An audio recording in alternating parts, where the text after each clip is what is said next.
माननीय कमलनाथ जी के नेतृत्व में जो मैनिफेस्टो है उसमें सारे मुद्दे स्पष्ट है।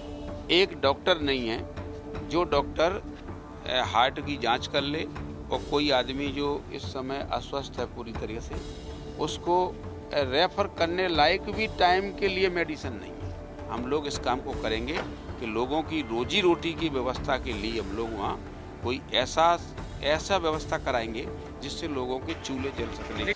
कांग्रेस ने अपने प्रत्याशियों की घोषणा कर दी है। भांडेर विधानसभा से फूल सिंह बरैया जी को अपना प्रत्याशी बनाया है। भाई साहब, कैसे देखते हैं इसको और अब किन मुद्दों को लेकर आगे बढ़ने वाले हैं, चुनाव में जाने वाले हैं? मुद्दे तो हमारे सभी जो मैनिफेस्टो बना है कांग्रेस पार्टी का, माननीय कमलनाथ जी के नेतृत्व में जो मैनिफेस्टो है उसमें सारे मुद्दे स्पष्ट है।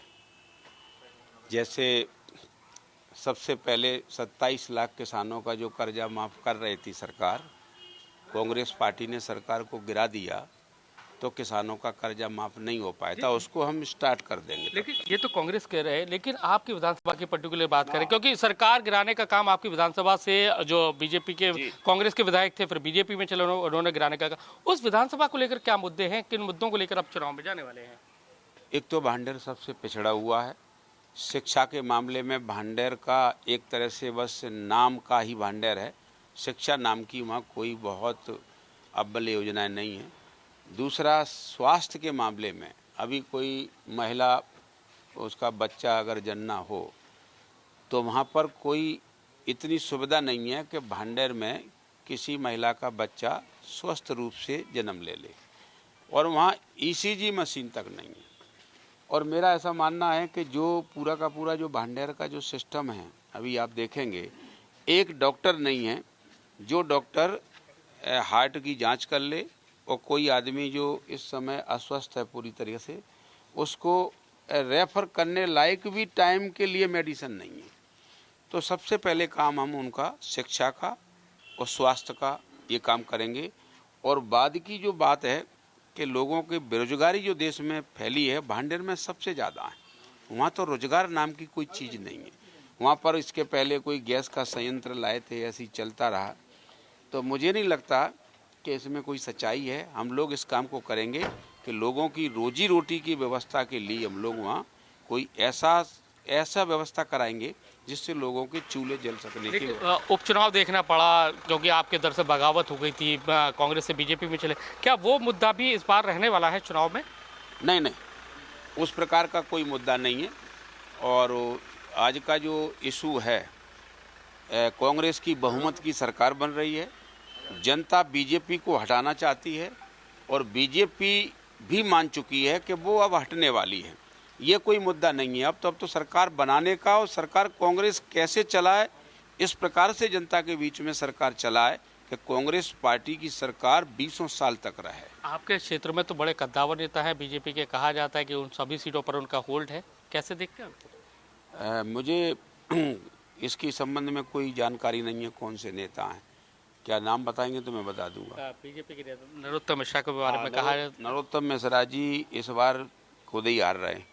और नरोत्तम मिश्रा जी ने जो कर्मकांड किए हैं दतिया में, दतिया की जनता को जो उन्होंने दुखी किया है, जनता के खून के आंसू रुला दिए, वहाँ पर इतना ज़्यादा उन्होंने अन्याय किया है। लोगों के घरों पे कब्जा, ज़मीन पे कब्जा, प्लॉटों पे कब्जा, लोगों के धंधों पे कब्जा, धंधे बंद कर दिए, क्रैशर बंद करवा दिए, पेट्रोल पंप पे लॉक डले हैं। लोगों की रोजी रोटी पर अगर किसी ने लात मारी है तो नरोत्तम मिश्रा जी ने मारी है। उनको जनता वहाँ की अच्छे नेता के रूप में नहीं देख रही। आपकी विधानसभा सीट से बीजेपी का कैंडिडेट घोषित नहीं हो पाया, सिंधिया समर्थक अभी तक होल्ड किया हुआ है, क्या लगता है कि आखिर क्या ऐसी वजह रही है कि जो घोषित नहीं हो पा रहा वहाँ का कैंडिडेट? देखिए, भारतीय जनता पार्टी मेरे को लेकर के बेवजह की दुविधा में है। भारतीय जनता पार्टी को ऐसा लगता है कि जो फूल सिंह बरैया जीत जाएगा, ये हमारा सबसे खराब विरोधी है। मैं विरोधी हुई नहीं किसी का, मैं तो किसी का पक्षधर हूँ, मैं आपका मित्र हूँ, दुश्मन की आप कल्पना मत कीजिए। तो उनके दिमाग में ऐसा है कि ऐसा कैंडिडेट ढूंढ करके लाएं जो बरैया को फाइट दे सके, इसमें चक्कर में लगे। आपके बयान बहुत ज़्यादा चर्चाओं में रहते हैं, कलेक्टर एसपी को लेकर रहते हैं, क्या लगता है कि अभी क्या मौजूदा वक्त में कलेक्टर एसपी हैं वहाँ दतिया में काम नहीं कर रहे हैं ठीक तरह से, जिसको लेकर आप ये बयान देते हैं? मैंने कोई बयान, आचार संहिता के बाद मेरा कोई बयान आप नहीं सुनेंगे। आचार संहिता के पहले मैंने ये कहा था कि जैसे उदाहरण के लिए जेल में नरोत्तम जी ने एक ब्राह्मण को जेल में पहुंचा दिया और जेल में उस ब्राह्मण को गंदा, जिसको मैं नाम लेना ठीक नहीं समझता हूं क्योंकि किसी के बारे में ये कहना उसे ये पिला दिया, उन्होंने वो गंदा पिलाया जेल में और उसको उल्टा लटकाया जेल में। तो मैंने जेलर से कहा, कलेक्टर से कहा, एसपी से भी कहा मैंने कि आप ये हमारे लोगों को कोई भी देगा, हमें जनता है, जनता मेरी है, उल्टा लटकाएंगे तो मेरी सरकार आएगी। अब आचार संहिता के बाद मैं उसको रिपीट नहीं करना चाहता हूँ, उस समय मैंने कुछ बोल दिया था।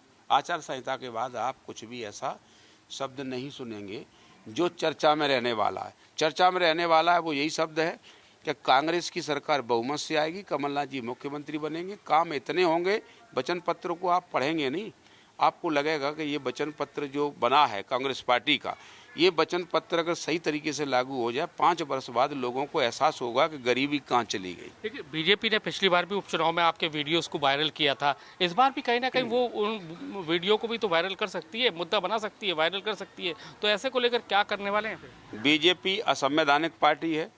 मेरा कोई 20 साल 30 साल पहले का वीडियो है, 40 साल पुराना वीडियो है, क्या वो वीडियो आज के समय में वैध है?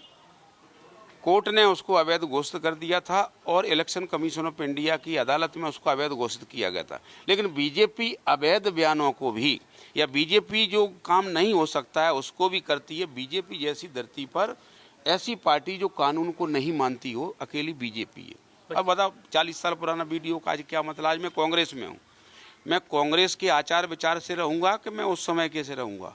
अब आपकी बच्ची है, आपके घर में खूब लड़ती है माँ बाप से, क्या ससुराल में लड़ सकती है? ऐसे ये अलग होते हैं। दूसरे का देखिए, आज कांग्रेस पार्टी के शिष्टाचार से फूल सिंह भरी। अंतिम सवाल, जो आपका बयान एक लगातार चर्चाओं में रहता है, आप कहते हैं कि सब कांग्रेस की सरकार, बीजेपी अगर इतनी सीटें भी ले आई, हाँ, क्या मैं इसलिए कह रहा हूँ, मेरे पास इसका कैलकुलेशन है। वो कैलकुलेशन में अभी बताने का समय नहीं है। मेरे पास कैलकुलेशन है कि इस बार का जो चुनाव है, नेताओं का चुनाव, पार्टियों का चुनाव नहीं है। इस बार का चुनाव है पब्लिक बीजेपी से लड़ रही है, न कोई नेता से लड़ रहा है, न कोई नेता पार्टी से लड़ रहा है। पब्लिक है, जनता है, डायरेक्ट बीजेपी से लड़ रही है। और पब्लिक के, मैंने अपना पूरे क्षेत्र घूम रहा हूँ, मैंने अभी तक किसी को कांग्रेस के अलावा बीजेपी को वोट डालने की कहने वाला आदमी अभी तक नहीं मिला है, अभी तक। तो मुझे लगता है कि कोई 200 ना पार कर जाए कांग्रेस पार्टी। तो मैंने तो 181 की बात की है कि 50 सीट भी अगर बीजेपी जीत जाएगी तो फूल सिंह बरैया अपने हाथों से अपना मुंह काला करेगा राजभवन के सामने। मैंने कहा था मैं अड़े हूँ, इसका अर्थ है 181 सीटें कांग्रेस जीतेगी। तो आप देख सकते हैं फूल सिंह बरैया जी हैं, बड़ी बात फिर से कही है और उन्होंने साफ कहा है कि अगर ऐसा होता है तो वो अपना मुंह यानी कि राजभवन के सामने काला करेंगे। अब देखेंगे यही कि नतीजे किस तरह से आते हैं और किस तरह से वो बातें होती है। कैमरामैन राजकुमार कुशवाहा के साथ नासिर गौरी, IBC 24 ग्वालियर।